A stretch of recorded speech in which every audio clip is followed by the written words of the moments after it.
Next topic आपका है organising. Organising को हम सिंपल फॉर्म में मान के चले तो इकट्ठा करना ही होता है। कंपनी में जब ऑर्गेनाइजिंग की बात करेंगे तो इनमें यह भी आपके पास कहता कंपनी में जो भी मेंबर्स जुड़े हुए हैं उन सब लोगों को इकट्ठा एक जगह पे करके, कंपनी का काम ही होता है कि सभी मेंबर्स को एक साथ जोड़ के या फिर कोऑर्डिनेशन लेवल में बैठ करके उनकी जो स्किल्स या फिर बेस्ट एक्सपीरियंस है उनको इस दिशा में यूज किया जाए ताकि कंपनी को प्रॉफिट कमाया जाए। उस प्रोसेस को हम बोलते हैं ऑर्गेनाइजिंग। जैसे इन्होंने लिखा भी है, organizing as a function of management involve division of work among the people whose effort must be coordinated to achieve specific objective and implement the predetermined strategy।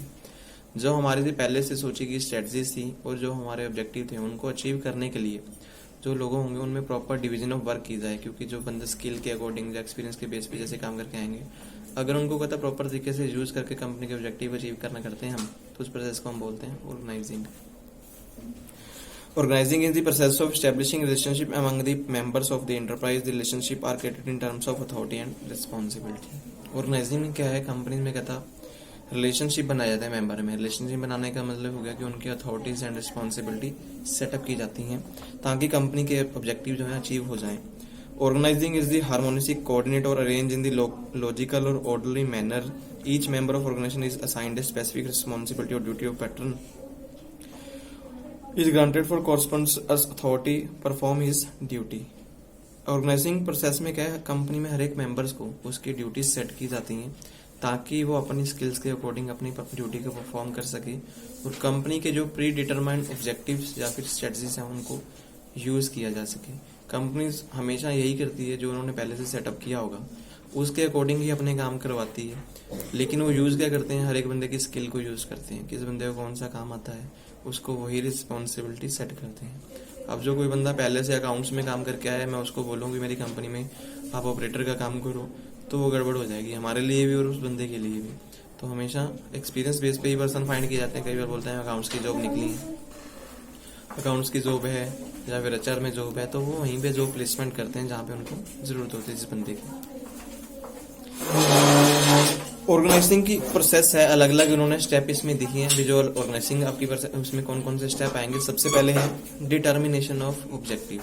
जब भी कहता आपने ऑर्गेनाइजिंग का प्रोसेस करनी है तो पहले सबसे पहले आपको अपने ऑब्जेक्टिव के बारे में पता होना चाहिए। अपनी कंपनी में ऑब्जेक्टिव को सेट कीजिए, अगर सेटअप किए हैं तो किस बेस पे सेटअप किए हैं उसकी प्रॉपर आपको नॉलेज होनी चाहिए।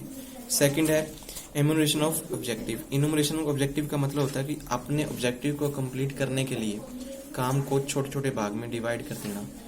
आप ऑब्जेक्टिव किसी एक बंदे को बोल के अचीव नहीं करवा सकते, सब बंदों को रिस्पॉन्सिबिलिटीज या फिर उनमें लेबर की डिवीजन करना वो आपकी जिम्मेवारी होगी। आप ऑब्जेक्टिव को वैसे सेटअप कर लोगे।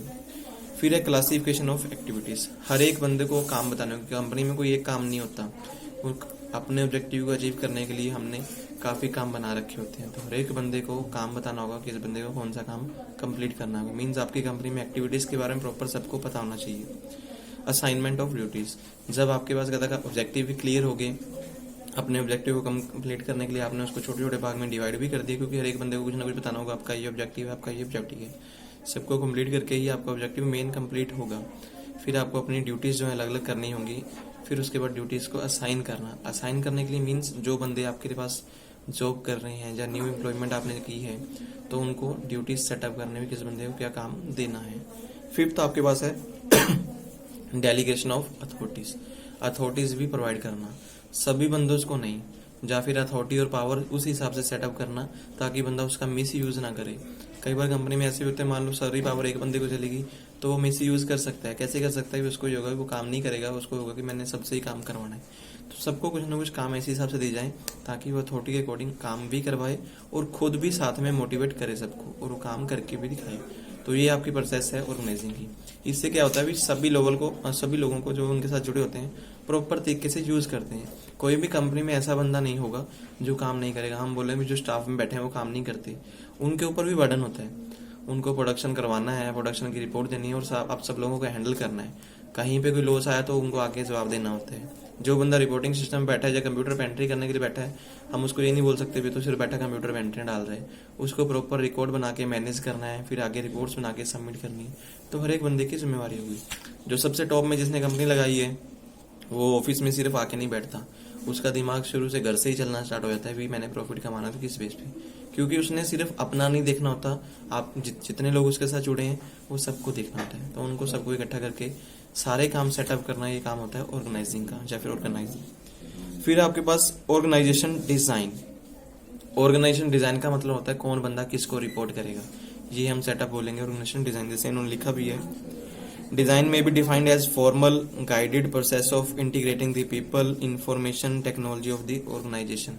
कंपनी में आप किस बंदे को इंटीग्रेट करेंगे, मीन्स कौन सा बंदा किसके साथ जुड़ेगा या फिर कौन सा बंदा किसको रिपोर्ट करेगा, ये ऑर्गेनाइजेशन डिजाइन होगा। सिंपल से इसमें लिख लीजिए भी कौन सा बंदा किस बंदे को जवाब देगा। तो सिंपल सी बात, क्योंकि हर एक बंदा डायरेक्ट जाके मैनेजर्स के पास नहीं जा सकता, हर एक बंदा जाके बोले मैं एचओडी के हेड ऑफ डिपार्टमेंट के पास चला जाऊंगा, ऐसा नहीं है। आप अपनी जिम्मेवारी जब आपका लीडर्स होगा, जब आपके साथ जो ऑपरेटर काम कर रहे हैं उनको बताओगे, ऑपरेटर्स जो आगे सुपरवाइजर को बताएंगे, सुपरवाइजर आगे मैनेजर्स को, मैनेजर्स आगे जो कंपनी के डायरेक्टर होंगे वहां तक इन्फॉर्मेशन पहुंचाते हैं। हाँ, कोई क्रिटिकल प्रॉब्लम्स आ रही हैं जहाँ पे आपकी सुनवाई नहीं है तो फिर आप डायरेक्ट आके भी जा सकते हैं। लेकिन हमेशा कंपनीज में डिजाइन हमेशा होते हैं, रिपोर्टिंग सिस्टम सेटअप होता है, कौन बंदा अपनी जिम्मेवारी से किसको जवाब देगा।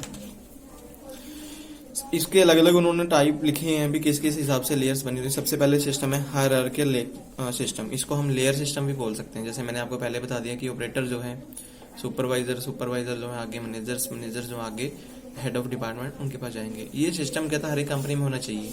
आप कोई एक सिस्टम से कंपनी में काम नहीं कर सकते भी एम्प्लॉइज आएंगे सीधा जाके अपनी प्रॉब्लम्स की, फिर तो सभी को प्रॉब्लम्स होती हैं, एम्प्लॉइज को कभी भी सेटिस्फेक्शन कभी नहीं आती। आप भी अपने सामने देख लीजिए, हम कहीं जॉब करने बैठेंगे तो हम कभी सेटिस्फाइड नहीं होंगे, क्योंकि दूसरे बंदे का काम अच्छा लगता है, अपना काम कभी भी अच्छा नहीं लगता। जब तक हम अपने काम से सेटिस्फाइड नहीं होते, तो इसलिए वो बोलते हैं कि कंपनी में हायरार्की सिस्टम होना चाहिए। हायरार्की सिस्टम से क्या होता है, एक तो बंदा मोटिवेट होता है कि उसको होता है कि मैंने भी अगली दिशा में जाना है, भी आगे जाके काम करना है। अगर कोई मैनेजर्स मान लो एम्प्लॉइज बैठे हैं तो उनको ये होता है कि मुझे भी ऑपरेटर बनना है। ऑपरेटर क्यों बनना होता है, क्योंकि उसको होता है कि मैं बेस्ट करूंगा तो मुझे आगे जाने का मौका मिल सकता है, क्योंकि परफॉर्मेंस मेजर्स होती हैं। ऑपरेटर सोचते हैं उनको मैनेजर्स बनना है, बनते हैं ऐसे लोग, ऐसा नहीं है। उनमें क्या होता है, वो स्टडी करने के लिए बहुत सारी कंपनीज ऐसे भी होती हैं, खुद बोलती हैं आप करिए कोई बात नहीं स्टडी, पेपर टाइम पे हम आपको लीव भी दे सकती हैं। कुछ कंपनीज होती हैं नहीं करने देती हैं, लेकिन बहुत सारी कंपनीज में ऐसा सिस्टम होता है। हायरार्की लेवल उन्होंने रखा इसलिए था कि कोई बंदा आगे आ सकता है, उसके स्किल भी है, लेकिन कुछ कंपनी के रूल्स होते हैं कि आपके पास इतनी स्टडी भी होनी चाहिए, तो उस बेस पे आपको हेल्पफुल भी होती है कंपनी। तो हायरार्की सिस्टम ये होगा कि आपको किस लेवल पे काम करना है, अलग अलग लेवल आपकी कंपनी में होनी चाहिए, टॉप लेवल, मिडिल लेवल और लो लेवल, वहां पे रिपोर्टिंग सिस्टम उस हिसाब से हो जाती है। दूसरा है ऑर्गेनाइजेशन और पर्पस। हम जब किसी को लोगों का इकट्ठा करते हैं, हमें कुछ ना कुछ पर्पस भी दिखाना होगा, मकसद होना चाहिए। आप लोगों को इकट्ठा किए हैं तो क्यों किए हैं, उसका रीजन क्या है। कोई लोग ऐसे तो इकट्ठे नहीं तो नहीं, कोई आपने कोई मीटिंग करनी है या फिर ऐसे कोई आपने बिजनेस के खिलाफ कोई मकसद मीटिंग कर रहे हैं या कुछ ऐसी राय बना रहे हैं। हमेशा कुछ ना कुछ मकसद होना चाहिए लोगों को इकट्ठा करने का। जब भी आप ऑर्गेनाइजिंग करेंगे तो उसके पीछे आपके रीजंस, आपके ऑब्जेक्टिव आपको क्लियर होने चाहिए। अगर आपको इन चीजों का क्लियर नहीं है तो ऑर्गेनाइजिंग करने का कोई फायदा नहीं होता। फिर है डिजाइन प्रोसेस। कंपनी में जब भी आपको स्ट्रेटजी सेटअप की हुई है उसके लिए डिजाइन होना जरूरी है। स्ट्रेटजी क्या होता है, आपके माइंड में पहले से दिमाग चल रहा है, कोई प्लान चल रहा है तो उसको इम्प्लीमेंट करना है। वो इम्प्लीमेंट तो आप करवा देंगे, लेकिन उसके लिए सेटअप होना जरूरी है। हर एक बंदे की ड्यूटीज और रिस्पॉन्सिबिलिटी उसमें होनी जरूरी है। अगर ड्यूटीज, अथॉरिटीज, पावर ये सेटअप नहीं हुई होंगी तो कंपनी में आपकी स्ट्रेटजी कभी भी लागू नहीं हो सकती। गवर्नमेंट जब आती है तो उन्होंने कोई रूल्स एंड रेगुलेशन बनाए तो उन्होंने पहले ही पता होता है कि ये मैंने नया कानून पास करना है, उसके लिए स्ट्रेटजी पहले सेटअप होती है ना। एग्जाम्पल हम सिंपल सी लें, 370 रूल हटा था, सुना ही होगा सबने जम्मू कश्मीर में से। उस टाइम पे अमरनाथ यात्रा भी चल रही थी, गवर्नमेंट ने सारा सेटअप पहले ही किया, अमरनाथ यात्रा बंद की, सभी जो लोग थे उनको उनके घरों में भेजा और जितनी ज्यादा होगी पुलिस बल पहले से सेटअप कर दिया। मींस पावर्स जिन लोगों के पास थे, जिन लोगों को पता था हल्ला कर सकते उनको उठा के जेल में भी डाला। तो वो एक प्लान था, प्री प्लान, जो पहले स्ट्रेटजी सेटअप कर ली गई थी और बाद में उठा के वो रूल पास करवा दिया गया। कोई बंदा फिर कुछ नहीं कराया। ये सेम कंपनी में भी ऐसा होना चाहिए। कहता पहले आपके पास डिजाइन होना चाहिए, अगर स्ट्रेटजी आपने रखी है तो इम्प्लीमेंट कैसे करोगे उसको पहले ही सेटअप बना लो कि उनसे बंदे हायर करोगे, कौन से बंदे को कौन सी जिम्मेवारी दोगे, तो आप काम कंप्लीट कर सकते हो। फिर है एक्सरसाइजिंग चॉइस। आपके पास कहता हमेशा ऑर्गेनाइजेशन में चॉइस भी होनी चाहिए। जैसे लिखा है organisation are invention of men's. जो कंपनीज हैं कहता है इसकी इन्वेस्टिगेशन किन बंदों ने बनाई है, लोगों ने बनाई है, एम्प्लॉयज ने बनाई है। हर एक कंपनी लोगों के ऊपर ही, जो लेबर्स होती है उनके ऊपर ही डिपेंड होती है। तो इसमें कहता हमेशा चॉइस भी होनी चाहिए। आपको सोशल सिस्टम के अकॉर्डिंग चॉइस सिस्टम भी रखना होगा। जरूरी नहीं है कि एक ही बंदे के ऊपर डिपेंड होकर सारा काम करवाओगे। उन बंदों को अगर कोई गड़बड़ कर रहा है उनको प्रॉपर ट्रेनिंग वगैरह प्रोवाइड दो। अदरवाइज चेंज करने की जरूरत है तो चेंज भी करो। ऑर्गेनाइजिंग ये भी बोलती है, आप कोई बंदा हमें गड़बड़ कर रहा है उस बंदे को प्रॉपर रख के चलोगे नहीं, जहां तक उसको ट्रेनिंग दे के या बेटर मोरल इन्वायरमेंट उसका बिहेवियर चेंज करके सेटअप कर सकते हो तो सेटअप कर लो। अदरवाइज फिर उसको लीव करके हम नए बंदे भी हायर करते हैं। कंपनी में जैसे हम बोलते हैं भी वहां पे जॉब निकलने का कारण क्या होता है, या तो बंदे रिटायर हो गए, जब बंदे खुद छोड़ के चले गए, या फिर कंपनी कई बार खुद ही हटा देते हैं। उनका रीजन कुछ भी हो सकते हैं। तो ये चीज कहता है उसमें हमेशा होनी चाहिए। फिर है ऑर्गेनाइजेशन स्ट्रक्चर। स्ट्रक्चर का मतलब होता है ढांचा। ये हमेशा आपके पास पहले से ही सेटअप होना चाहिए। स्ट्रक्चर आ गया जरा, ठीक है। स्ट्रक्चर कहता है हमेशा शो करता है कि आपकी अथॉरिटी एंड रिस्पॉन्सिबिलिटी क्या है। ये पहले से ही सेटअप होते हैं। क्योंकि हमें क्या, मान लो एग्जांपल कंपनी में कोई मैनेजर बंदा रखा है तो मैनेजर्स को पता होता है ना भी कौन कौन सी उसकी पावर्स होंगी, तो बंदा उसको चेंज नहीं कर सकता। अब मैं मैनेजर को बोलूँ भी एम्प्लॉय बन के काम करे, वो कभी नहीं करेगा, लेकिन उसको मैनेजर का काम करना पड़ेगा। ये पहले से सेटअप होता है, इसको कभी भी हम चेंज नहीं करते। Significance of organisation structure. Organisation structure के सिग्निफिकेंस क्या होते हैं, मींस कंपनी में अगर आपने सेटअप की है तो उसके हमें फायदे क्या होंगे। Properly designed organisation can help improve team work and productivity of providing the framework with which people can work together and effectively. अगर प्रॉपर कंपनी में सेटअप है तो हम टीम वर्क सेटअप कर सकते हैं और कंपनी के ऑब्जेक्टिव इजीली बेस पे अचीव कर सकते हैं। क्योंकि पहले से ही अपने प्री डिटरमाइंड सोचा होगा भी कौन सा बंदा किसके लिए काम करेगा, जहां हम कोई काम करेंगे किस दिशा में करेंगे। इन्वेंटरी डिपार्टमेंट अलग होगा, प्रोडक्शन डिपार्टमेंट अलग होगा, मटेरियल डिपार्टमेंट अलग होगा, या मैकेनिकल डिपार्टमेंट अलग होगा। आप मैकेनिकल को इन्वेंटरी में इकट्ठा नहीं कर सकते, वो स्ट्रक्चर इकट्ठा काम कर नहीं सकता, तो अलग अलग वैसा ही चाहिए हमें। Organisation structure determine the location of the decision making in organisation. Organisation structure क्या कहता है, डिसीजन मेकिंग में हेल्पफुल होता है। वो आपको फाइंड करके बता देगा किस दिशा में हमें डिसीजन लेने की जरूरत है, क्योंकि आपने सेटअप किया हुआ पहले से ही। हर एक बंदे की जिम्मेवारी वहां जहां पे हमने सेटअप किए थे, जहां पे प्रॉब्लम आ रही होगी हम इजिली बस फाइंड कर लेंगे। अगर मैंने ग्रुपिंग में काम किया ही नहीं होगा, सबको एक ही झुंड में बिठा दिया, तो हमें कुछ ही नहीं पता लगा कि कौन सा बंदा प्रॉब्लम कर रहा है। तो सेटअप में क्लियर हो जाता है कि आपका कहाँ पे प्रॉब्लम्स आ रही है, तो आप इजिली बेस पे उस पर डिसीजन ले सकेंगे। Sound organization structures stimulate creative thinking and initiative among the organization member by providing them well-defined pattern of authorities। जिस कंपनी का कहता स्ट्रक्चर साउंड सिस्टम होगा, साउंड सिस्टम मीन्स जिसके काम के प्रति हर एक बंदे की परफॉर्मेंस को रिकॉर्ड किया गया होगा, तो आप उसमें बंदे का हर एक बंदे को थिंकिंग के हिसाब से या स्किल के हिसाब से प्रॉपर यूज कर सकते हो। क्योंकि हर एक बंदे की रिस्पॉन्सिबिलिटी अथॉरिटी तो आपने पहले सेटअप की हुई है। आपको उसके काम करने का तरीका या उसका रिजल्ट्स जो निकल के आ रहे हैं वो आपको पहले से क्लियर हो जाएंगे, हर एक बंदे की अथॉरिटी के अकॉर्डिंग या उसकी परफॉर्मेंस के according. Sound organisation structure facilitate growth of enterprise increasing the capacity of handle increase the level of authority. Authority से कहता है हम अपने स्ट्रक्चर्स को, कंपनी के काम को आगे बढ़ा भी सकते हैं अगर आपका स्ट्रक्चर जो है साउंड सिस्टम होगा। साउंड सिस्टम का मतलब होता है कि आपकी रिकॉर्डिंग प्रॉपर हर चीज की है, हर एक चीज का अकाउंटेबिलिटी हो रहा है, रिपोर्टिंग सिस्टम जिससे हम बोलते हैं उसकी रिपोर्टिंग भी हो रही है। तो organisation structure provide the pattern of communication and coordination. Structure आपको एक ऐसा सिस्टम देता है जिससे आप कहता है कोऑर्डिनेशन लेवल भी इंक्रीज कर सकते हैं और प्लस कम्युनिकेशन लेवल भी इंक्रीज हो जाएगा। क्योंकि जब स्ट्रक्चर सिस्टम सेटअप होगा, हर एक बंदे को दूसरे बंदे से कुछ ना कुछ पूछने की जरूरत पड़ेगी। हर एक कंपनी में डिपार्टमेंट दूसरे डिपार्टमेंट पर डिपेंडेंट जरूर होता है। कोई डिपार्टमेंट ऐसा नहीं होगा भी किसी के ऊपर डिपेंडेंसी में काम नहीं कर रहा होगा। डिपेंडेंस होती है, मान लो कोई प्रॉब्लम एक डिपार्टमेंट में प्रॉब्लम आई है, हो सकता है फर्स्ट डिपार्टमेंट की वैसे प्रॉब्लम आई हो, तो उनको उससे इन्फॉर्मेशन लेनी पड़ती है उस चीज के लिए। Organisation structure help a member to know what is role and how it relate to the other roles. Structure कहता है बताता है कि हमारा अपना रोल क्या है और कौन हमारा रोल आगे हमारे साथ कौन से बंदे जुड़े हुए हैं, या फिर कौन सा मेंबर किसके साथ मिलके काम कर रहा है, वो आपको क्लियर हो जाएगा स्ट्रक्चर से। Determining the kind of structures. कितने कितने प्रकार के कहता कंपनी में स्ट्रक्चर्स होते हैं, उनको देखते हैं। सबसे पहले स्ट्रक्चर हमारे पास आ रहा है एक्टिविटी एनालिसिस।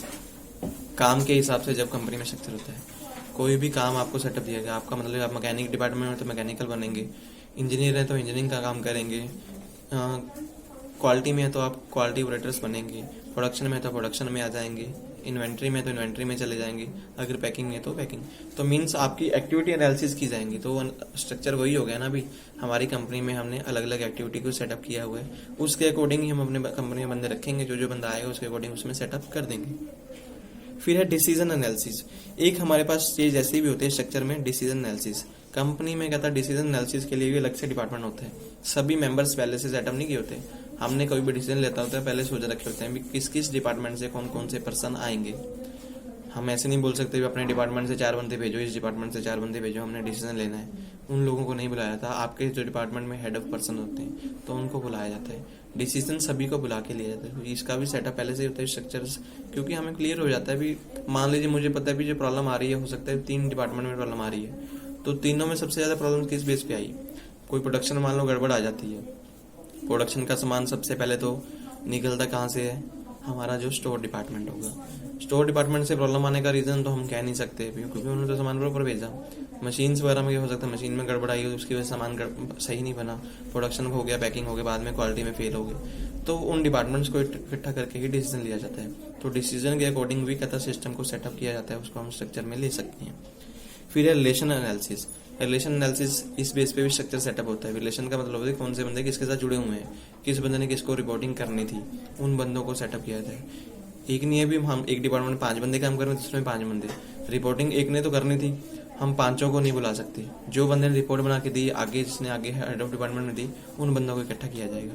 तो ये भी हमारा एक स्ट्रक्चर होता है। हाँ, आगे जब जरूरत पड़ती है फिर एक चीज डिपार्टमेंट के बंदे को बुलाया जाता है, वो आगे जाके इन्फॉर्मेशन इकट्ठी करेगा। प्रिंसिपल क्या होते हैं ऑर्गेनाइजेशन स्ट्रक्चर के, consideration of unity of objective. सभी लोग जो हैं अपनी यूनिटी दिखाते हैं ऑब्जेक्टिव के प्रति, मीन्स सहमति दिखाते हैं कि हाँ हम ऑब्जेक्टिव कंपनी के अचीव करेंगे, क्योंकि उसमें उन्होंने अपने ऑब्जेक्टिव भी अचीव साथ में करने होते हैं। दूसरा, स्पेशलाइजेशन। जब भी कंपनी में स्ट्रक्चर सेटअप होंगे तो स्पेशलाइजेशन हमेशा होगी। कौन सा बंदा किस दिशा में माहिर है वो हमेशा फाइंड किए जाएंगे। कोऑर्डिनेशन, स्ट्रक्चर के हिसाब से कंपनी में कोऑर्डिनेशन लेवल भी बना रहता है। सब लोग जो है आपस में मिलकर काम करते हैं। अगर स्ट्रक्चर नहीं होगा तो कोऑर्डिनेशन लेवल खत्म हो जाएगा। फिर हर एक बंदे को होगा मैंने अपना काम कंप्लीट करना है, अपना काम कंप्लीट करके मुझे पैसे जनरेट करना है। जैसे कहीं जगह पे होता है भी पीस वर्क में काम करते हैं, जितने पीस आज काम करोगे उतने पैसे मिलने हैं। वो कोऑर्डिनेशन लेवल में होता है। फिर हर एक बंदे के माइंड में होता है जैसे मर्जी काम कंप्लीट करो, पीस वर्क में ही पैसे मिल रहे हैं, तो वो काम गड़बड़ में भी आ सकते हैं, क्वालिटी डाउन भी आती है उस बेस पे। Clear unbroken line of authority. जो अथॉरिटी होगी वो बिल्कुल क्लियर होगी, अनब्रोकन होगी। हम अपनी अथॉरिटी को ये नहीं बोल सकते भी एक बंदे को हम, जैसे अथॉरिटी में क्या होता है मुझे जिम्मेवारी मिली है तो मैं आपको सबको पढ़ाना है तो मैं आपको सबको फेयर ट्रीटमेंट करूंगा। तो ये नहीं बोल सकता कि मैं एक बंदे को बोलूंगा भी आप उधर वाली क्लास में जाके बैठ जाओ। मैं उसमें अथॉरिटी में अनब्रोकन नहीं कर सकता। जहाँ मैं अपना क्लास किसी और पर्सन को दे के चले जाऊँ, तो ऐसा कंपनी में भी सेम नहीं होता। जिस बंदे को अथॉरिटी मिली है वो उसको ब्रोक नहीं कर सकता, वो अथॉरिटी के अकॉर्डिंग ही काम करवा सकता है। हाँ, आगे सेटअप में बंदा नहीं आया तो उसकी जगह पे उसकी जिम्मेवारी किसी और बंदे को सौंप दी जाती है। रिस्पॉन्सिबिलिटी भी होनी जरूरी है। मीन्स जहाँ पे स्ट्रक्चर होगा वहाँ पे रिस्पॉन्सिबिलिटी भी सेटअप होती है, हर एक बंदा अपनी जिम्मेवारी से काम कर लेता है।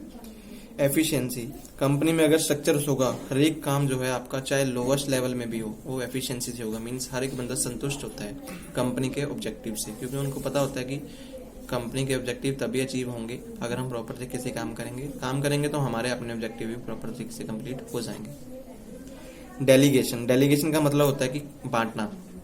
कंपनी में हमेशा डेलीगेशन लेवल चलता रहता है, क्योंकि हम ये नहीं मान सकते भी जो बंदा लगातार आ रहा है वो कभी हटेगा नहीं, जो लगातार आता ही रहेगा। कई बार चेंजेस भी आ सकते हैं, तो हमें अपनी पावर्स को डेलीगेशन भी देना होगा। अगर मैं नहीं आऊंगा तो मेरी जगह पे कौन बंदा काम करेगा, वैसा वो चीजें होनी चाहिए। यूनिटी ऑफ कमांड, हर एक बंदे कहता कंपनी में जब आप कहता स्ट्रक्चर में बात करेंगे तो यूनिटी ऑफ कमांड भी होती है। हर एक एरिया में चाहे वो छोटे से ग्रुप बनाया है तो उसमें सुपीरियर पर्सन हमेशा होता ही है। जैसे हम बोलते हैं भी हमारे डिपार्टमेंट में ऑपरेटर्स से आगे लीडर से आगे सुपरवाइजर, सेम वैसे यूनिटी ऑफ कमांड सब में होनी चाहिए। तो इजिली इसमें स्ट्रक्चर में हम काम कर सकते हैं। स्पैम ऑफ मैनेजमेंट का स्पैम भी होना चाहिए। स्पैम ऑफ मैनेजमेंट का मतलब हम बोल सकते हैं कि कौन सा बंदा किन लोगों को हैंडल करेगा, किस डिपार्टमेंट को हैंडल करेगा। मैनेजमेंट में भी ये चीज होती है ना, हर एक डिपार्टमेंट में अलग अलग मैनेजर्स होते हैं। अकाउंट का मैनेजर अलग होगा, HR का मैनेजर अलग होगा, प्रोडक्शन का मैनेजर अलग होगा, मैकेनिक का मैनेजर अलग होंगे। हर एक डिपार्टमेंट में मैनेजर उन्होंने बैठाया होता है, क्योंकि एक मैनेजर सभी को कंट्रोल नहीं कर सकता, लेकिन सभी मैनेजर्स रिपोर्टिंग एक मैनेजर को करेंगे जो हेड ऑफ मैनेजर्स होगा। कम्युनिकेशन, स्ट्रक्चर में कहता कम्युनिकेशन लेवल भी बेस्ट होना चाहिए। किसी को पुट्टा सीधा बोल के काम करवाना वो नहीं होना चाहिए। बेटर एक ही लैंग्वेज में सब लोग जिसको समझ सकते हैं वही लैंग्वेज में काम सबको करवाना होगा। फ्लेक्सिबिलिटी, जहाँ पे हमें लगता है ग्रोथ करने के लिए कुछ चेंजेस करने की जरूरत है वहाँ पे हम चेंजेस भी इजीली बेस में कर सकें। ये नहीं कि पूरा का पूरा सिस्टम चेंज कर दें, जहाँ पे जरूरत है सिर्फ, क्योंकि डिपार्टमेंट्स हमें पता होंगे किस किस बंदे के पास अथॉरिटी है वो हमें क्लियर होंगे। जहाँ पे प्रॉब्लम आई उसको चेंजेस हम कर सकते हैं, तो चेंजेस भी इजीली बेस में हो जाती हैं अगर कंपनी का स्ट्रक्चर बना होगा तो। कंपनी में जो ऑर्गेनाइजेशन होती हैं वो एक दो प्रकार की इन्होंने लिखी हैं। सबसे पहले फॉर्मल और इनफॉर्मल ऑर्गेनाइजेशन। ये क्वेश्चन काफी बार आपको आता है 10 नंबर में। फॉर्मल ऑर्गेनाइजेशन क्या होते हैं, सबसे पहले बात करते हैं फॉर्मल के लिए। फॉर्मल ऑर्गेनाइजेशन कहता है एक सिस्टम होता है जिसमें कहता है 2 और मोर पर्सन एक्टिविटी पहले डिसाइन होती है, कोऑर्डिनेशन लेवल होता है, लेकिन जो रूल्स एंड रेगुलेशन होते हैं वो टॉप ऑफ द मैनेजमेंट बनाती है और सबको उन चीजों को फॉलो करना पड़ता है। मींस एम्प्लॉइज जो होंगे उनकी कम सुनी जाती है, उसमें रूल्स एंड रेगुलेशन हमेशा कौन बनाएगी, टॉप ऑफ द मैनेजमेंट। या फिर हमारी कंपनी में जो HOD होंगे वो बनाएंगे, लिखा भी है it refer to the structure of well defined job each bearing in definite measure of authority, responsibility and accountability. ये एक स्ट्रक्चर होता है जिसमें पहले से ही सारा कुछ वेल डिफाइन होता है। हर एक बंदे की रिस्पॉन्सिबिलिटी, ड्यूटीज, अथॉरिटीज, उनको काम की सारी रिस्पॉन्सिबिलिटीज कुछ भी सेटअप की किसने होती हैं, ये सारी हमारे HOD हेड ऑफ डिपार्टमेंट ने सेटअप की होती हैं। The sense of formal organization is consists common purpose and comes into bearing when persons। ये जो हमारा कहता है जो भी हमने रूल्स एंड रेगुलेशन किए होते हैं कब आते हैं, जब हमारे पास लोग आ जाते हैं तब। फॉर्मल ऑर्गेनाइजेशन में काम ही तब स्टार्ट होगा।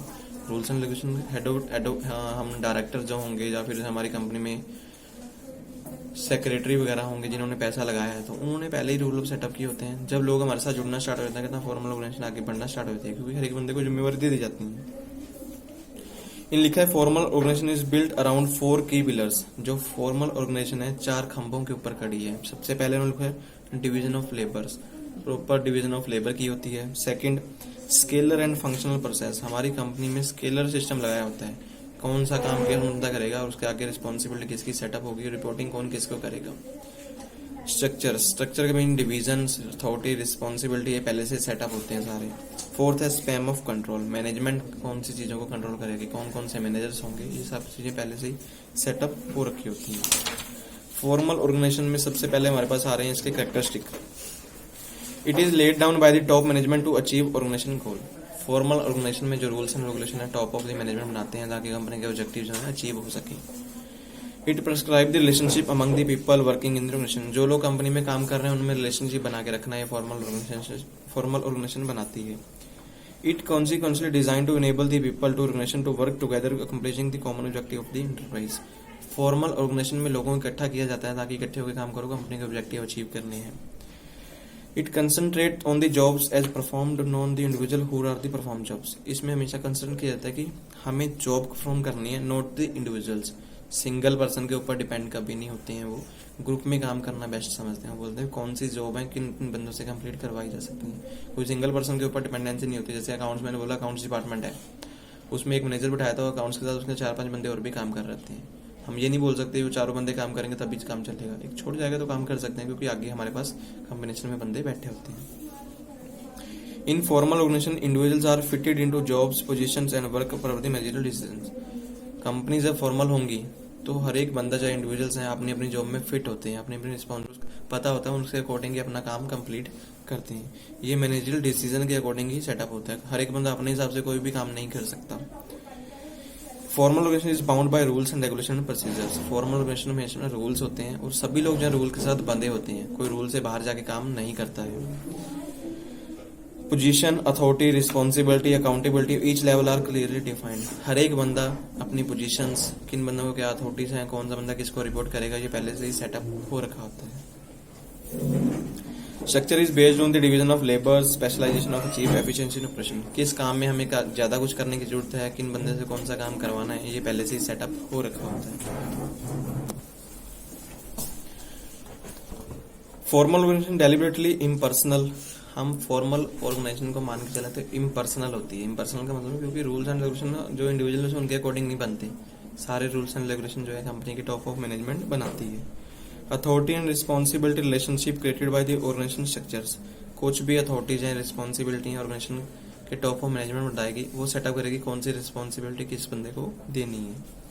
Formal organisation coordination proceeding according to the prescribed pattern. जो पहले से रूल्स या फिर पैटर्न हमने सेटअप किए हैं उसके अकॉर्डिंग ही कंपनी में काम होगा। इसके फायदे क्या होते हैं, एडवांटेज इन्होंने लिखा है। Structure concertant the job to be performed, it there makes everybody responsible to the given task. सब लोगों को कहता है पहले रिस्पॉन्सिबिलिटी दी होती है और सब अपने काम के प्रति जिम्मेवार होते हैं और काम जो है इजिली बेस पे कंप्लीट भी हो जाता है। सेकंड बताया उन्होंने by bound the rules and regulation procedures, ensure law and order in organisation. जब कंपनी में सभी लोग कहता है रूल्स एंड रेगुलेशन बने होते हैं, सब लोग बंधे होते हैं, तो उनको पता है कंपनी में जो काम होगा वो प्रॉपर तरीके से होगा, एफिशिएंसी लेवल जो है बना रहता है कंपनी में। It enable the people to organisation to work together. Company में ये कहता है, ये ऑब्जेक्टिव होता है कि सभी लोग जो है फिर मिलके काम करते हैं, कोई बंदा दूसरे बंदे को ऊपर नीचे दिखाने की कोशिश नहीं करता अगर रूल्स एंड रेगुलेशन पहले से बने होते हैं तो। कुछ यहाँ पे जहाँ फायदे हैं वहाँ पे इसके कुछ नुकसान भी हैं। सबसे पहले डिसएडवांटेज की बात करते हैं। Does not take into consideration the sentiments of organisation members. जो कंपनी में मेंबर जुड़े होते हैं उनके सेंटिमेंट्स को कभी भी देखा नहीं जाता। हम बोलेंगे कोई बंदा आता है कंपनी में, बोलेगा मेरे अपने में रूल्स ही हैं, मैं इसके अकॉर्डिंग मैं ये काम करना चाहता हूँ। कंपनी बोलेगी हमारे पास ये काम है, आपको अगर काम करना है तो आप कर लीजिए, क्योंकि हमने जो रिस्पॉन्सिबिलिटी सेट की है आप वही करोगे, उसके अलावा कोई नहीं है। बहुत सारे एग्जांपल जैसे मैं लूँ, आप मान लो अकाउंट्स पे एक्सपर्ट हो। डिसएडवांटेज में सेकंड पॉइंट लिखा है, does not consider the goal of individuals. जो बंदे सिंगल आएंगे कभी उनके गोल्स को कभी भी नहीं देखा जाता। कंपनी अपने ऑब्जेक्टिव अचीव करवाने के लिए सोचती है, सिर्फ आपको इनकम दी जाती है। Formal organisation is bound by the right and rules and regulation, this make the achievement of goal difficult. कई बार कहता है कंपनी में गोल रूल्स एंड रेगुलेशन पहले से बने होते हैं, जो काम इजीली बेस पे कर सकते हैं, लेकिन वो काम डिफिकल्टी में भी हो जाते हैं। हमें कई बार वो काम लेंथी प्रोसीजर से करना पड़ता है, तो वो काम में हम प्रॉब्लम्स आ जाती है। फिर हमारे पास आ रहा है informal organisation. Informal organisation means बिल्कुल इसके फॉर्मल के उलट। Refer to the relationship between people in organisation based on the personal attitude, emotion, pursuits, like and dislikes. इसमें कंपनी में रिलेशनशिप कहता है लोगों के इमोशनल, उनके काम करने के तरीके से, वो क्या चीज पसंद करते हैं, क्या चीज नहीं पसंद करते, उस बेस में रूल्स एंड रेगुलेशन बनते हैं। इस प्रकार के ऑर्गेनाइजेशन को हम बोलते हैं इनफॉर्मल ऑर्गेनाइजेशन। मीन सबको एक फैमिली मेंबर की तरह ट्रीट किया जाता है, और सबको ये बोलता है भी आप अपनी अपनी राय बताइए जहाँ पे हम अपना काम कर सकते हैं। ऐसी मैनेजमेंट कहाँ पे होती है, जापानीज स्टाइल मैनेजमेंट। वो बोलते हैं कि लोअर लेवल को ज्यादा स्किल हो सकती है, तो उनकी स्किल को आगे लिया जाए। इस तरह की मैनेजमेंट को हम बोलेंगे informal organisation management. Relations are not be devolved according to the procedure and regulation laid down in the formal organization structures. Generally, large formal groups give rise to small informal social groups. Formal में कहता है rules and regulation तो कहता है वहीं से बनते हैं, लेकिन इनफॉर्मल में हमेशा रूल्स एंड रेगुलेशन जो है लोअर लेवल से ही निकल के आते हैं। उनको लगता है जहाँ पे चेंजेस है उनको चेंजेस कर देते हैं। कंपनी ने सेटअप तो किया होता है अपना काम, लेकिन कहाँ चेंजेस करने की जरूरत है तो वो इनफॉर्मल के बेस पे भी अपना चेंजेस कर लेते हैं। इसके कैरेक्टरिस्टिक पढ़ते हैं। सबसे पहले, is not establish by any formal authority. Informal organisation में कभी भी स्टैब्लिश जो है फॉर्मल के हिसाब से नहीं होता, means rules and regulation lower level से निकलते हैं। दूसरा, reflect human relationship, arise the personal and social relation among the people working in the organisation. Company में सभी मेंबर्स के जो गोल्स होंगे उनको रिफ्लेक्ट किया जाता है, मीन्स कौन बंदा क्या सोच के कंपनी में आया है उसके हिसाब से कंपनी में रिलेशनशिप सेटअप किए जाते हैं। Informal organisation is natural process, it is not based on rules. ये नेचुरल प्रोसेस होती है, ना किसी रूल के ऊपर सेटअप होती है, ना कोई रेगुलेशन, ना कोई प्रोसीजर्स।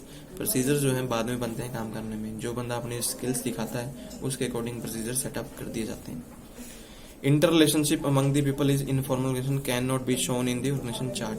कंपनी में चार्ट में कभी नहीं दिखाया जाता भी कौन सा मेंबर किस बंदे को ड्यूटीज देगा, या कौन बंदा किसको अपनी रिस्पॉन्सिबिलिटी में काम करके दिखा रहे हैं।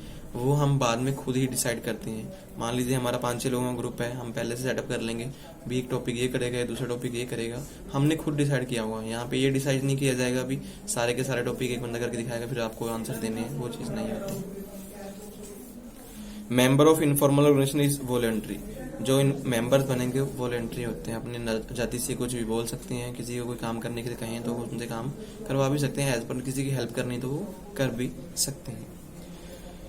Members informal groups can be overlapping by person may be member of informal. यहाँ पे कहता है कैन ओवरलैपिंग भी हो सकती है। एक काम के लिए हम ये नहीं बोल सकते सिर्फ 2 ही बंदे काम करेंगे, जरूरत पड़ी तो ज्यादा बंदे भी कर सकते हैं। ओवरलैपिंग का मतलब एक्स्ट्रा आ जाना। Organisation are based on the common taste, problem, language, relation, culture. यहाँ पे जो ऑर्गेनाइजेशन होती है हमारी कॉमन टेस्ट, मीन सब लोगों को जैसे समझ के लैंग्वेज को देख के जो प्रॉब्लम्स या फिर जो हमारे धर्म है उन सभी चीजों को मेजर करके ही काम करवाई जाती है। कंपनी अपने हिसाब से नहीं बोल सकती जो मर्जी कुछ हुआ आप ऐसे ही काम करेंगे। यहाँ पे सभी लोगों को उनके आदर के हिसाब, जो भी उनका रिलेशन, जो उनके डिसलाइक्स हैं, लाइक्स हैं, उन सभी चीजों को फॉलो किया जाता है। फॉर्मल इसके बेनिफिट क्या होते हैं? It blends the formal organisation to make it more effective. अगर इनफॉर्मल ऑर्गेनाइजेशन है तो कंपनी कहता मोर इफेक्टिव हो सकती है। क्यों हो सकती है? क्योंकि जो आपके पास लेबर्स लेवल में बंदे काम कर रहे होंगे उन सभी लोगों को आगे बढ़ने का चांस दिया जाता है। हर एक बंदा जब आगे बढ़ने की कोशिश करता है तो अपनी स्किल्स आपको देगा जरूर। अगर आप किसी बंदे की स्किल को फॉर्मल के अकॉर्डिंग दबा के रखते हो, उसको सिर्फ वही काम करवाना है, अपनी स्किल्स आगे ला नहीं सकता, तो फिर बंदा तो दबा ही रह जाता है। इनफॉर्मल में हर एक बंदे को चांस मिलता है, आगे आएगा, तो उसका फायदा कंपनीज को ही होता है। कई बार कंपनी ऐसी सिचुएशन में भी आ जाती है तो लोअर लेवल का बंदा भी आपको हेल्पफुल हो सकता है कि आगे आपको बेनिफिट दिला सके। दूसरा, many things which can not be achieved by through the formal. बहुत सारी ऐसी चीजें जो कहता है फॉर्मल ऑर्गेनाइजेशन से अचीव नहीं की जा सकती, वो इनफॉर्मल ऑर्गेनाइजेशन से अचीव हो सकती हैं। कंपनी के रिस्क खत्म करने हो, कंपनी को फंड्स कैसे रेज करने हैं, वो सारी चीजों की इन्फॉर्मेशन कई बार हमारे लोअर लेवल में जो लोग होंगे वो भी आपको बता सकते हैं। Information organisation enterprise makes manager plan and act more carefully. यहाँ पे जो भी प्लान्स होंगे इनफॉर्मल होंगे, वो काम जो है बहुत केयरफुली से किया जाता है, क्योंकि बंदा अपनी रिस्पॉन्सिबिलिटी खुद सेटअप कर लेता है। एक तो कंपनी ने सेटअप किया था, कहीं प्रॉब्लम आई तो कंपनी खुद ही देखती है हमें कैसे सॉल्व करना है। इनफॉर्मल में मैं अपनी जिम्मेवारी पे काम करता हूँ, मुझे पता था मेरी स्किल्स ही हैं, जहाँ पे गड़बड़ाई तो मुझे खुद ही सॉल्व करनी पड़ेगी, तो बंदा केयरफुली काम करेगा और कंपनी को बेनिफिट जरूर देगा। Informal organization mean which member achieve a sense of security and belonging. It provides social satisfaction to the group members. इसमें क्या हमें सोशल सेटिस्फेक्शन भी जरूर मिल जाती है। किसी भी ग्रुप ऑफ मेंबर में आप काम कर रहे हैं कंपनी में, तो आप सभी लोग के साथ आपके साथ जुड़ के काम कर रहे होंगे। हर एक बंदा ये नहीं सोचेगा कि मैंने अपना काम कंप्लीट करना है, आप जैसे मर्जी करो। इनफॉर्मल में सभी लोग आपके साथ मिलकर काम करते हैं। Has a power influence of productivity and job satisfaction. Informal organisation में एक हमारे पास पावर आ जाती है कि हम दूसरे लोगों को प्रभावित कर सकते हैं कि कैसे इस काम को कंप्लीट किया जा सकता है। दूसरा बंदा समझा भी सकता है, कंपनी समझाएगी, ये जरूरी नहीं है हर बार पे, आप अपने अकॉर्डिंग भी काम को कंप्लीट करके दिखा सकते हो। Help the group member to attain special personal objective. Group members के जो पर्सनल ऑब्जेक्टिव्स होंगे उनको भी अचीव साथ में करवा दिया जाता है। Informal organisation means employ communication it is very fast. Employ का कम्युनिकेशन बहुत जल्दी से हो जाता है। ऑर्गेनाइजेशन में कम्युनिकेशन सेटअप करने में टाइम लग सकता है, किसी बंदे को किसके साथ मिला के काम करवाना है, हो सकता है भी सेटअप करने में प्रॉब्लम्स आए, लेकिन जब इनफॉर्मल काम करेंगे हर एक बंदा जो अपने बंदे को खुद ही फाइंड कर लेता है, मेरी दिशा में काम करने वाला वो बंदा है, मैं इसके साथ काम कर लूंगा, और बहुत जल्दी से वो सेटअप भी हो जाता है। Organisation give psychological satisfaction of the members. जितने मेंबर्स होते हैं उनकी दिमागी तौर पे जो नीड्स चल रही होती हैं उन सभी चीजों को कंप्लीट भी हो जाती हैं। हर एक बंदा अपनी आजादी से काम करना चाहता है कंपनी में। जब प्रेशर में काम करते हैं तो बर्डन थोड़ा ज्यादा होता है, विदाउट प्रेशर काम करेंगे तो ज्यादा फायदा हो सकता है। It serve an agency of social control of human behaviour. इसमें मान के चले मोस्टली बिहेवियर जो है, कंट्रोल जो होता है वो सारा लोगों के ऊपर ही होता है, भी इनफॉर्मल बेस पे वो बिहेव करते हैं। मैनेजमेंट एटीट्यूड टुवर्ड इनफॉर्मल इन ऑर्गेनाइजेशन। मैनेजर का कहता है जो मैनेजमेंट का उनका एटीट्यूड क्या होता है इनफॉर्मल में, इन्होंने कुछ बताया। No doubt it is important part of organisation but its alone is not capable of. हम मान के चलते हैं भी कोई भी मैनेजमेंट किसी भी कंपनी के लिए जरूरी है, नो डाउट ये जरूरी है। बिना मैनेजमेंट आप कंपनी में काम नहीं कर सकते, भी सारी की सॉरी कहता इनफॉर्मल पे नहीं छोड़ सकते, लेकिन कहीं कहीं पे कहता जरूरी है कि मैनेजर्स खुद बोलते हैं कि हाँ उन पर्सन्स की राय भी लेनी चाहिए जो हमारे साथ काम कर रहे हैं। हर जगह पे हम सोल्यूशन फाइंड कर देंगे ये जरूरी नहीं है। कई बार प्रॉब्लम्स उन्हीं को पता होती हैं जो प्रैक्टिकल काम कर रहे हैं। कंपनी में टेबल पे बैठ के चार्ट बनाना, रूल्स एंड रेगुलेशन बनाना बहुत सिंपल है, क्योंकि हम लोग एसी में बैठे होंगे, हम बोल देंगे ये काम इतने टाइम में कंप्लीट करना है। प्रैक्टिकल जो काम कर रहा होगा उसको पता होता है एक्चुअल में वो काम कैसे होगा, उनकी सुनना बहुत ज्यादा जरूरी होगी। अगर किसी काम को प्रैक्टिकली नहीं किया जाएगा तो कंपनी जो है आगे काम प्रॉपर तरीके से नहीं कर सकती, मीन्स उनका प्रॉफिट लेवल डाउन हो सकता है, क्योंकि जो आपके साथ मेंबर जुड़े होते हैं उनकी सेटिस्फेक्शन लेवल दूर हो जाती है अगर उनकी नहीं सुनी जाती तो। नेक्स्ट हमारे पास जो टॉपिक है फॉर्म्स ऑफ ऑर्गेनाइजेशन। ये भी कई बार आता है हमें भी ऑर्गेनाइजेशन कितनी फॉर्म में आती है, मीन्स अलग अलग टाइप की ऑर्गेनाइजेशन। सबसे पहले हमारे पास है लाइन ऑर्गेनाइजेशन। बहुत ही सिंपल फॉर्म होती है लाइन ऑर्गेनाइजेशन में। एक मेंबर होता है, मीन्स एक मैनेजर होता है, उसके अंदर 3 बंदे आगे आगे लगा करते हैं, सभी लोग एक बंदे को रिपोर्ट करते हैं, लिखा भी है। Line organisation known as military, traditional, scalar और हायरार्किकल फॉर्म ऑफ ऑर्गेनाइजेशन। इनको 4 नाम से अलग से भी जाना जाता है। Line organisation represent this structure in direct vertical relationship through the which authority flows. इसमें कहता सिंपल तरीके से दिखा दिया जाता है भी अथॉरिटी कहाँ से कहाँ पे फ्लो हो रही है। जैसे उन्होंने चार्ट में दिखाया है, एक मैनेजर है, उसके आगे 3 सेल पर्सन है, बस मैनेजर्स अपनी अथॉरिटी 3 सेल पर्सन को दे रखा है, वहीं पे फ्लो हो रहा है, इसके अलावा और कोई कंपनी में बंदा होता ही नहीं है। सिंपल फॉर्म ऑफ ऑर्गेनाइजेशन हम बोल सकते हैं लाइन ऑर्गेनाइजेशन। एक बंदा सेल मतलब काम को देखने वाला, 3 बंदे उसको आगे काम को कंप्लीट करवाने वाले। इन्होंने लिखा भी है command should be given by subordinate through the immediate superior. इसमें कमांड जो है हमेशा सुपीरियर पर्सन देगा सबऑर्डिनेट्स को। Second, should be only one chain, इसमें हमेशा एक चेन ही होती है सिर्फ। दूसरा थर्ड पॉइंट लिखा है subordinates which work is directly command by the superior should be is limited. Command जो लिमिटेड होंगी, सुपीरियर जो आगे काम करने वाले हैं वो भी लिमिटेड होते हैं। एक बंदा 3 बंदों को आगे जैसे रूल्स एंड रेगुलेशन बता रहा है। एडवांटेज क्या होंगे इसके? Easiest to establish, simplest to explain its employees. Simple form होती है, इजीली बेस पे इस्टेब्लिश कर सकते हैं, एक्सप्लेन करना और सिंपल बेस पे एक्सप्लेन भी कर सकते हैं। It fix responsibility of performance of task is definite panel of for certain individual को कहता है डेफिनेट टास्क पहले से ही कंप्लीट हो जाते हैं। हर एक बंदे को बता दो मेरा काम क्या है। There is clear cut identification of authority, इसमें क्लियर अथॉरिटी और रिस्पॉन्सिबिलिटी सबको पहले से ही क्लियर हो जाएगी। It is most economical and effective, ये जो ऑर्गेनाइजेशन फॉर्म है बहुत ही बेस्ट है, इफेक्टिव है, क्योंकि इसमें ज्यादा बर्डन नहीं होता। अलग अलग काम अलग अलग बातों में हिस्सों में डिफाइन नहीं किए होते। It makes for unity of control thus confirming scalar principle of organization. इसमें कहता है कंट्रोल हो सकता है अगर आप कन्फर्मिटी दें कि स्केलर ऑर्गेनाइजेशन में काम कर रहे हैं सभी लोग रूल्स को फॉलो कर रहे हैं। तो discipline in the enterprise because every individual known as whom is responsible. हर एक बंदे में कंपनी में डिसिप्लिन भी होता है, क्योंकि हर एक बंदे को पता होता है मैंने किस बंदे के लिए रिस्पॉन्सिबल हूँ, मैंने किस बंदे को जिम्मेवारी दी हुई है और कौन बंदा मुझे रिपोर्टिंग करेगा। It facilitates prompt decision making because there is definite authorities every level. हर एक लेवल पे अथॉरिटी होती है, हर एक बंदा का डिसीजन इजीली बेस पे सेटअप कर सकता है। Activity relating to the one department is division is managed by one executive. हर एक डिपार्टमेंट का 1 एग्जीक्यूटिव होगा, वो अथॉरिटीज अपने आगे सेटअप करेगा। कोई भी बंदा किसी काम को इजीली बेस पे सेटअप कर सकता है। इफेक्टिव हमें होगा कि हम कोऑर्डिनेशन लेवल में काम कर लेते हैं, क्योंकि एक बंदा मैनेजर्स होगा, 2-3 बंदे उसके साथ काम कर रहे होंगे, तो इजीली बेस पे उनको सॉल्व किया जा सकता है। सिस्टम इज फ्लेक्सिबल और इलास्टिक। सिस्टम कहता है फ्लेक्सिबल भी है, इसको थोड़ा आगे बढ़ाना हो तो हम बढ़ा सकते हैं, लेकिन हर एक डिपार्टमेंट में वैसे ही बनाते हैं। मैनेजर्स डिपार्टमेंट बना देंगे, मैनेजर्स आगे आगे बंदे को जिम्मेवारी देंगे। Under this system responsibility and authority are clearly defined. इस सिस्टम में अथॉरिटी और रिस्पॉन्सिबिलिटी क्लियर ही पता होती है। जहां पे इसके फायदे हैं, कुछ फायदे नुकसान भी हैं। With growth line organisation makes period to overload with work. अगर कोई कंपनी ग्रोथ में जाती है, काम बढ़ता चला जा रहा है, तो काम का ओवरलोड बढ़ जाएगा, क्योंकि मेंबर्स तो कम ही होते हैं। अथॉरिटीज काम के पर्सन के पास होती है, तो वर्कलोड बहुत ज्यादा हो जाएगा, तो ये फिर वहां पे चलेगा नहीं।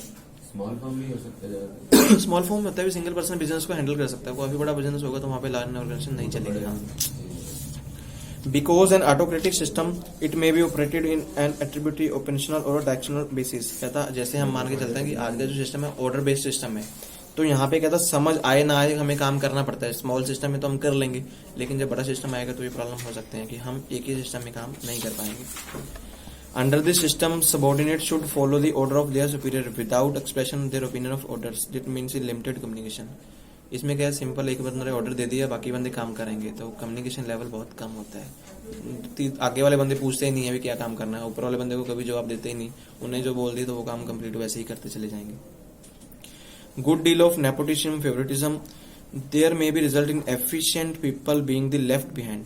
इसमें कहता है एक सिस्टम ये भी होता है कि हम बोलते हैं कि नेपोटिज्म सिस्टम में या फेवरेटिज्म सिस्टम में चलते हैं। एक बंदा जो होता है ना बेस्ट, जिसको अथॉरिटी मिली हुई है भी आगे बंदे जोड़ने हैं, वो क्या करेगा, सिर्फ अपने बंदों को आगे लेके आएगा। इस हिसाब से क्या होता है, जो एफिशिएंट पर्सन होते हैं, जो स्किलफुल पर्सन होते हैं, कई बार पीछे रह जाते हैं, वो सिंपल उनको आगे आने का चांस मिलता ही नहीं है। Line organisation suffer from the lack of specialise skill of experts. इसमें एक्सपर्ट्स की स्किल्स को दूरी कर दिया जाता है कि उसको आगे फॉलो कर ही नहीं पाते हैं। Not suitable for big organisation, big organisation के लिए सूटेबल है ही नहीं ये। टेक ए रॉन्ग डिसीजन, कई बार सुपीरियर कोई रॉन्ग डिसीजन ले लेते हैं, सभी लोग रॉन्ग डिसीजन में ही काम करते हैं। फिर ऑर्गेनाइजेशन इज इनफ्लेक्सिबल, ऐसी ऑर्गेनाइजेशन इनफ्लेक्सिबल होती है, इनको आगे ज्यादा नहीं बढ़ाया जा सकता। काम मीन्स आप बोले मैं एक्सपेंड कर लूंगा इसी संस्था के अकॉर्डिंग, तो आप कभी काम नहीं कर पाओगे आगे। This is concentration of authority at the top.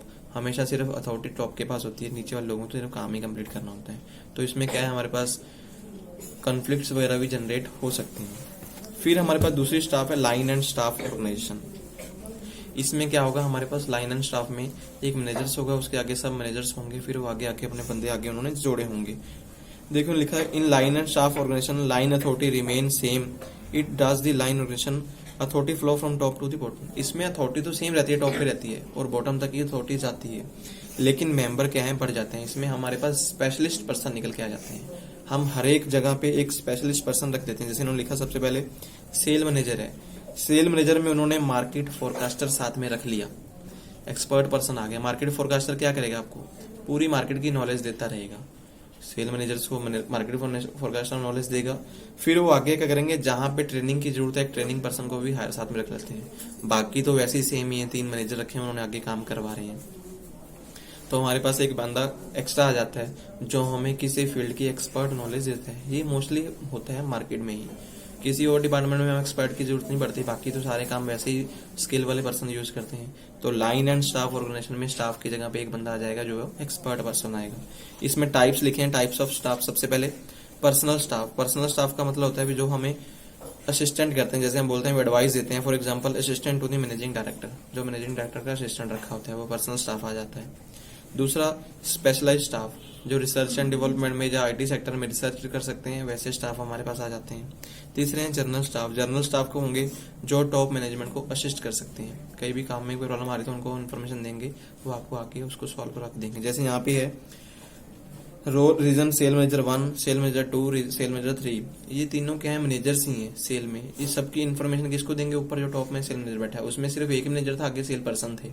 यहाँ पे 3 मैनेजर अलग से भी आ जाते हैं हमारे पास। इसके फायदे फीचर्स देखते हैं। इसमें क्या था, authorities and commands over the subordinates are accountable from the task entrusted to them. इसमें अथॉरिटी के अंदर सबऑर्डिनेट्स की बात आती है, प्लस सभी के टास्क को हम कैलकुलेट भी कर सकते हैं। Under the system staff officer prepare the plans. इसमें स्टाफ ऑफिसर प्लान बनाते हैं। सेल मैनेजर तो आपको सिर्फ इन्फॉर्मेशन बता देगा, इस एरिया में ये प्रॉब्लम्स हैं, आपको सेल करनी है, किस बेस में करनी है। तो जो आपका स्टाफ होगा वो प्लान रेडी करेगा। लाइन में क्या था, सिर्फ ऊपर वाला हेड पर्सन ही रेडी कर देता था। Line and staff organisation based on the principle of specialisation. इसमें स्पेशलाइजेशन हमारा प्रिंसिपल मेन होता है। अगर स्पेशलाइज पर्सन होंगे तो काम होगा, अदरवाइज काम नहीं होगा। इसके फायदे क्या होते हैं, it bring the expert knowledge to bear upon management operating problems. इसमें क्या हमारे पास जितनी भी प्रॉब्लम्स होंगी वो जो हमारे स्पेशलिस्ट पर्सन होंगे उनको वो सॉल्व कर देंगे। Expert advice guidance given the staff officer to line officer benefit the entire organisation. जो एक्सपर्ट्स होंगे वो बेनिफिट सिर्फ मैनेजर्स को नहीं देते, पूरे के पूरे लोगों के लिए बेनिफिट्स होते हैं। एक्सपर्ट पर्सन प्रॉब्लम को पहले से ही बता देंगे, इस एरिया में ये प्रॉब्लम्स हैं, इस बेस पे हम ना काम करें तो फायदा हो सकता है। तो बंदे वहां जाएंगे नहीं, जहाँ पे उस प्रॉब्लम को दूर किया जा सकता है उसकी नॉलेज आपको पहले से बता देंगे भी ये पॉइंट से इनको नॉलेज को दूर कर सकते हैं हम। Specialist help the line managers taking better decision providing expert advice. इसमें क्या एक्सपर्ट के एडवाइस से बेटर मैनेजमेंट भी हो जाती है, क्योंकि मैनेजर्स जो रूल बना के बैठा होता है वो लेकर सब पे लगा दिए तो कई बार कॉन्फ्लिक्ट जनरेट हो सकता है। अगर एक्सपर्ट बता देगा भी रूल्स को चेंजेस करके फायदा होगा तो वो फायदा ले सकते हैं उसके लिए।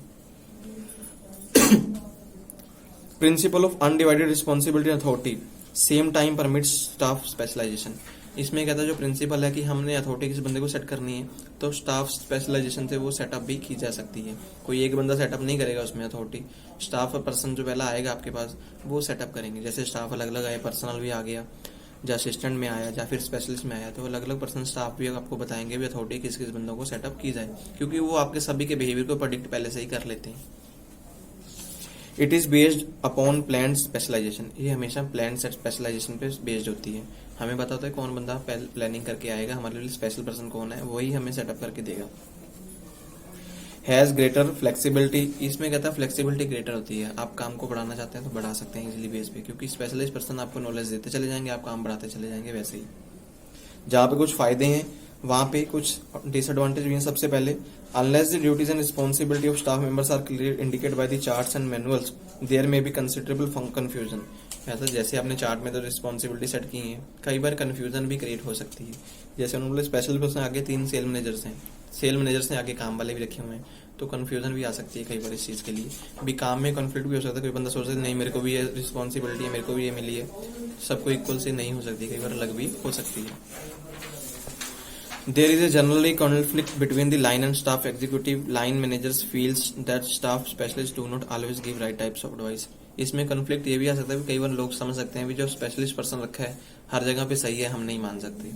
कंपनी तो रखा होता है भी स्पेशलिस्ट हर जगह पे सही है, हमें जो सही काम कर देते हैं। कई बार लोग जो आगे जुड़े हुए हैं वो समझते हैं कि नहीं ये बिल्कुल सही है, हर जगह एडवाइस नहीं दे रहा, क्योंकि जो बंदा नीचे बैठा हुआ अगर एक्सपर्ट है उसने अपने हिसाब से कुछ फाइंड कर लिया तो वो कभी नहीं मानेगा टॉप वाले का रूल। काम होगा तो मेरी मर्जी से, फिर ऐसा कॉन्फ्लिक्ट भी जनरेट हो जाता है। May recent the activities of all staff member filling the pasties and influence the line managers suffer from the presence of specialist. हमें ये कहता है, ये भी एक चीज समझ के आ जाती है कि हम लोग जो है सफर करते हैं भी एक बंदा ही हमें आगे लेके आ रहा है, तो ये भी कॉन्फ्लिक्ट जनरेट होती है। हमें लगता है कि उस बंदे के हिसाब से ही हमें काम करना पड़ता है, कोई हमारी सुनता नहीं, ये भी कॉन्फ्लिक्ट का कारण बन जाता है। This type of organisation require the appointment of large number of staff. इस तरह की ऑर्गेनाइजेशन को कहता है लार्ज नंबर ऑफ स्टाफ रखना पड़ता है, मींस मैनेजर्स, फिर आगे स्टाफ, फिर ट्रेनिंग, फिर आगे अलग अलग डिपार्टमेंट मैनेजर्स, तो काफी लंबा स्टाफ हमारे पास हो सकता है। Since the staff managers are not accountable for results, इसमें स्टाफ मैनेजर्स कहता है अकाउंटेबल नहीं होते रिजल्ट के लिए, भी रिजल्ट्स को निकाल के देंगे हम कभी नहीं मान सकते। Line manager deal with the problems in more practical manners, इसमें मोर प्रैक्टिकल मैनर्स चाहिए होते हैं। रिजल्ट्स के लिए आपको प्रैक्टिकल ज्यादा करने पड़ते हैं। रिजल्ट आप कोई भी स्पेशलिस्ट बता देगा भी आप ऐसे काम कर लो, जरूरी नहीं है वैसे सॉल्व हो जाएगा, प्रैक्टिकल काम हमें ज्यादा करने पड़ते हैं, तो ये प्रॉब्लम इसमें निकल के आती है। फिर आपके पास आती है फंक्शनल ऑर्गेनाइजेशन। फंक्शनल ऑर्गेनाइजेशन का मतलब होता है भी कंपनी में अलग अलग काम दिए होते हैं, सभी काम के साथ जो जुड़े हुए पर्सन होते हैं वो कौन होते हैं, वर्कर्स होते हैं। मोस्टली कंपनीज जो काम करती हैं इसी बेस पे काम करती हैं। अलग अलग डिपार्टमेंट कंपनी में होते हैं, जैसे इन्होंने दिखाया हुआ है प्लानिंग और प्रोडक्शन में।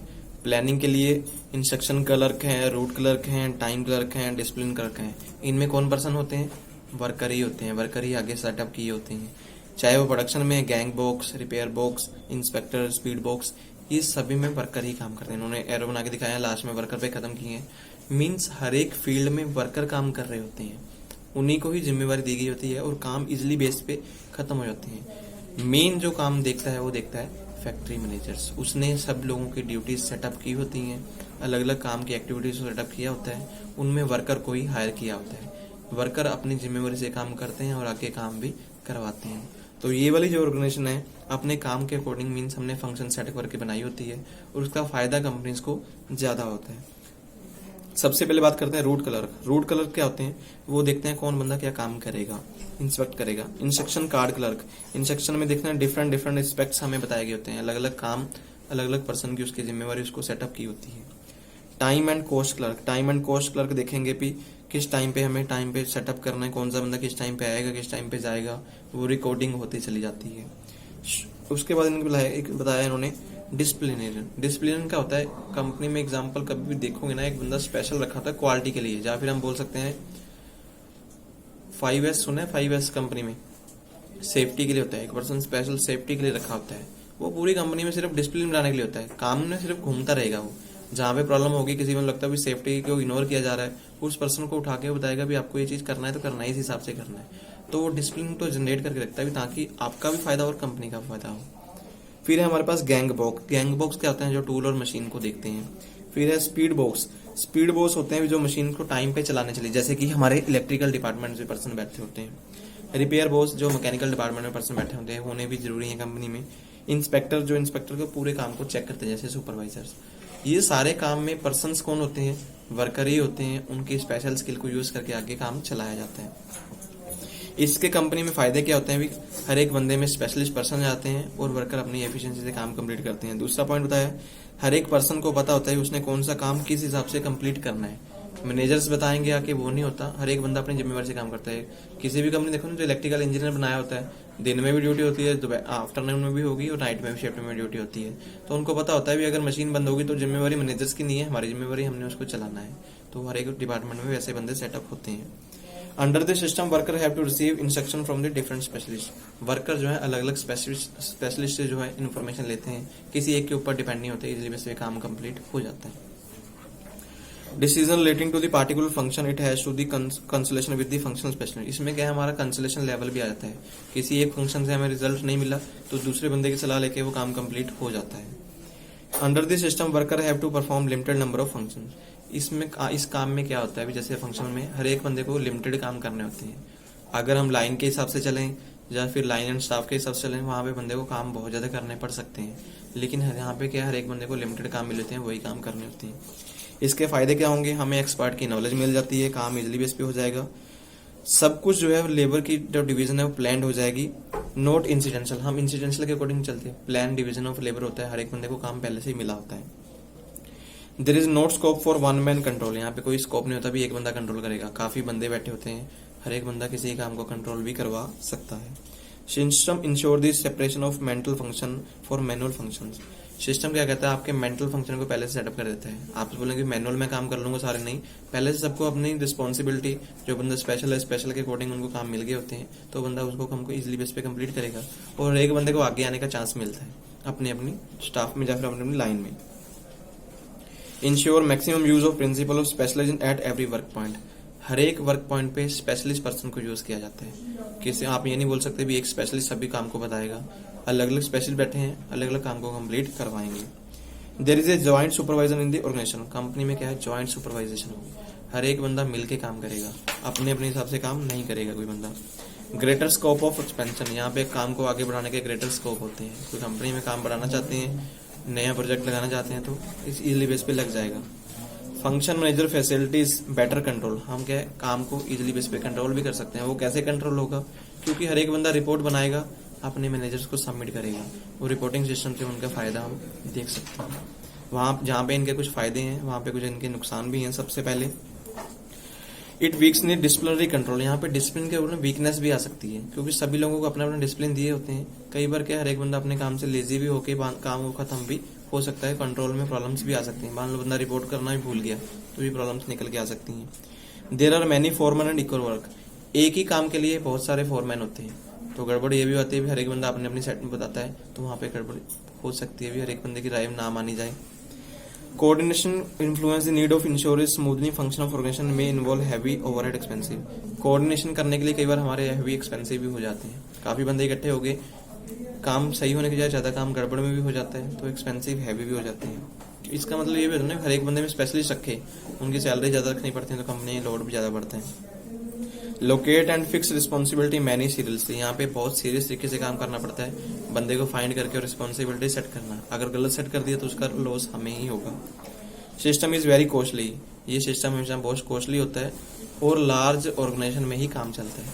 कोई स्मॉल ऑर्गेनाइजेशन में इतने मेंबर रखे नहीं जाते, बड़ी बड़ी संस्थाएं इसमें डील करते हैं सिर्फ। Functional manager tend to be create boundaries around himself and think only in term of the his own department. जो फंक्शनल मैनेजर्स होंगे सिर्फ अपने डिपार्टमेंट के लिए सोचते हैं, दूसरे डिपार्टमेंट की परफॉर्मेंस को आगे आने नहीं देते। ये प्रॉब्लम्स उसमें जनरेट हो जाती हैं। Difficult for the management to fix responsibility of unsatisfactory results. जब हमारे पास अनसेटिस्फैक्टरी रिजल्ट्स होते हैं तो रिस्पॉन्सिबिलिटी सेटअप करना भी कई बार डिफिकल्टीज आ सकती हैं।